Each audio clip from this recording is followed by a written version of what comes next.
Brad Binder has now gone through on Jack Miller. They're battling though for 7th and 8th. Marini's being a really good reference here for the Marquez boys, because Luca Marini's upped his pace. He got down to a 1:46.898 on that lap number 5, and able to go with him on tyre because he's just lost. Oh, Marquez now! He's gone down! Full lean angle, he's not saving that one, and it's another DNF then for third. Trying to line up some slipstream behind Luca Marini's Ducati. He went in, turn back and get a good run and use the toe down the straight, but the problem is you have to turn back a little harder, and the front didn't cope with that. Down he went. Yeah, thanks to that, Simon. You could clearly see his reaction. He was caught cold, wasn't he, by that, and he just didn't. On track at the moment is Johan Zarco running in 5th place at 1:47.012. His personal best lap of the Grand Prix last time around, as he's closing in ever so slightly on Marini and the sole remaining Marquez in the field. It is a Ducati. Honda ride was astonishing. Marco Bezzecchi looked like he was way out wide there as we cut back to him through Bacchini. He's now on the back. He's behind Aleix Espargaro. So Bezzecchi, who passed Jack Miller at the start of this lap, has now let the Australian through, and Aleix Espargaro. Bezzecchi though very quickly. Look at his seat. He's 17th at the moment. We just saw Raul Fernandez directly ahead of him. Simon, before the bikes were off, as Simon just mentioned, those guys on the medium rear tyres should have the better endurance, the better durability for the final stages. One man to keep a close eye on, because whether it's been rain or shine in 2023 late on, the man with for 11th and 12th, Fabio Quartararo will be sick of the sight of that number 23 Ducati. He stared at the back of it for almost the entire sprint yesterday, and Quartararo having a very similar story on Sunday. Something else to consider as well is that Brad Binder, who is the man on the charge here, versus GP22 on the inside, goes Alex Marquez. Is he going to hold that inside line? No, he's not. There's not a lot of room there for Marini to fight back on through, but he took it.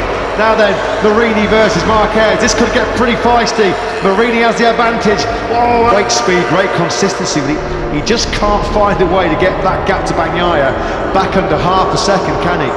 It's 4/10 at the moment coming through the third sector. That's certainly what we're seeing on the left-hand side of the screen. Bagnaia through the Fiondetto in Europe, but still only 14th for him. Gian Antonio currently holds the final point. But this is our focus at the moment, the battle for third place. If anything happens between Bagnaia and Martin, with that gap closing, we will keep you up to date. But at the moment, Marquez, if he can take a podium in their home race, Luca Marini is desperate. Alex Marquez down that main straight. John Zarco was the quickest rider of that trio. In fact, he was the quickest rider on circuit last time around. Zarco 1:47.267 ahead of him.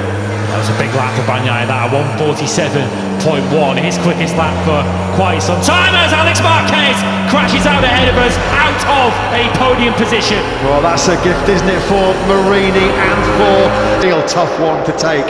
What that means then now, the battle as it stands for the final place on the podium is now between Marini and Zarco, with Binder.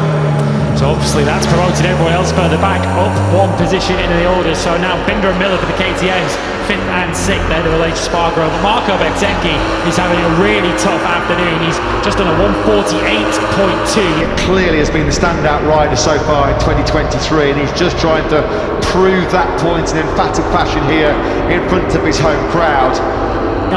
Starting to rediscover that consistency, and it's giving him a very strong position in the championship. Although we shouldn't forget, of course, Jorge Martin is still firmly in that title picture as well, and at the moment he's certainly going to limit the damage. That would be the situation at the moment. Martin would close to within 3 points. It was a narrow second to Pecco Bagnaia, but at the moment, Lewis, he's on what, lap 17, 13.27. He's nearly a second off the pace here. This is a humbling and chastening experience, not just for Quattro but for Yamaha. Nearly made contact as well, and now looking forward from Marini towards Zarco, who did appear to be the quicker of the two. Now the question is, of course, with a full clear lap of the season, he's picking up a whole chunk of points to keep himself in the early battle for the top three in the World Championship. And hard to displace him, really. I mean, he's going to come in and do a better job than Zarco as it stands, but you do have to say, though, he is on, and he wants it to keep into next year too. He's finally, he had to work hard for it, broken the resolve of Jorge Martin, who you just think now is going to bunker down, isn't he, and settle for that second place. Very important.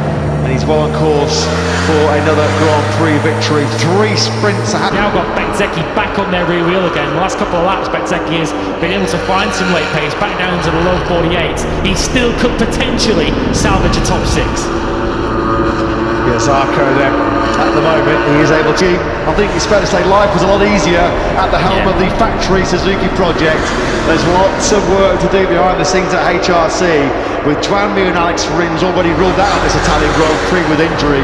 Marc Marquez crashing. And what has he said repeatedly? Of course, all kinds of rumours about what Marc Marquez's future holds. He's under contract to Honda for 2024, but he says, having worked so hard and putting himself through mental and physical. He was best part of half a second quicker than the leader last time around, so Zarco finishing strongly. It's not going to come in time for him to chase down Jorge Martin in the battle for second place. Paolo Campinotti staring at a double podium for the... If it doesn't work out for him next weekend, you do wonder if that just starts throwing more doubt in his mind about the capability of Honda to get themselves out of this massive hole they find themselves in right now. 5.2 kilometres left. He drops down through Casanova and Savelli, and surely Pecco Bagnaia is going to make it back-to-back Grand Prix victories here in Italy. T1 and 2, Pecco Bagnaia goes, what a day, what a weekend this has been for Ducati in their home Grand Prix. The top 5 in yesterday's sprint, they're going to take the top 4 in the Italian Grand Prix, back to the 9th. Morbidelli rounds out the top 10, Quartararo, disappointing 11th to say the least. Vinales, Nakagami, Di Antonio and Augusto Fernandez complete the point scoring places, but take a bow. And now he's taken the Grand Prix win as well to open up a 21-point championship lead over this man, Marco Bezzecchi, who will be bitterly disappointed. That's not what he came for.